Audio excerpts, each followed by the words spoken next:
Hello everyone.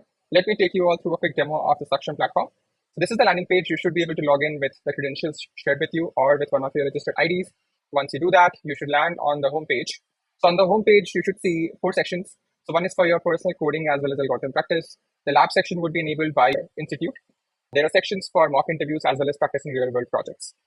So today I'll take you through the coding and algorithm practice with AI experience. So you'll have a library of around 400 plus questions here to start practicing.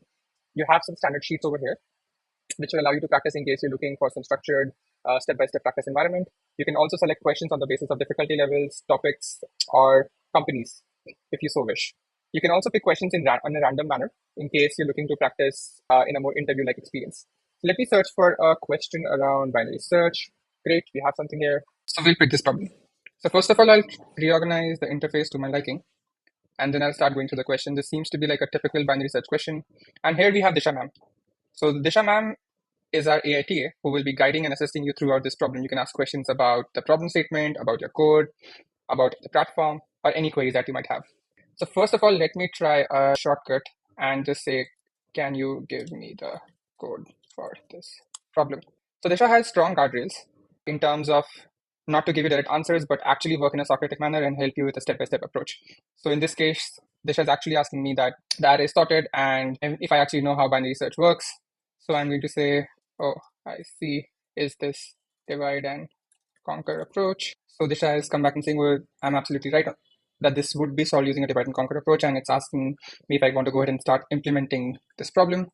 So once I start coding of the solution, and let's say I have a piece of code and I try to run it, oh, I see I'm doing one test case, right, and I'm failing on the other one. So I can now ask Disha, मेरे code में क्या गलत है?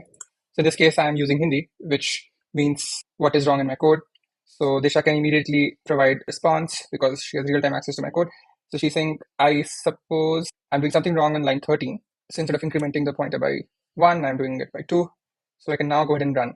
Voila. So now it seems that I have a correct implementation of the overall code. So I can actually go ahead and submit. Great. So we have the solution. So along with standard things like grading me on the number of test cases, I get a personalized feedback on my code as well as the algorithm that I've taken in the space complexity of the algo that I used. I also get areas for improvements and topics that I might want to revise. So for example, in this case, I am getting the feedback that I used a solution which was all taking order of log n space complexity, but this problem can actually be solved with order 1 space complexity. Along with that, I also get access to predefined solutions and articles which I can use to improve my theoretical concepts as well. So once I'm done with this, I can go back to the home screen. Here, I will be able to track aggregate statistics in terms of the amount of discussions I've had, time I've spent on each of the questions, plus overall, how do I perform on the three metrics around code quality, efficiency, as well as correctness, as well as the areas of improvements and strong areas for me. There are also basic features around engagement to keep track of your daily streak, as well as the leaderboard. This will help you stay motivated, and increase engagement. So this is it. Happy coding.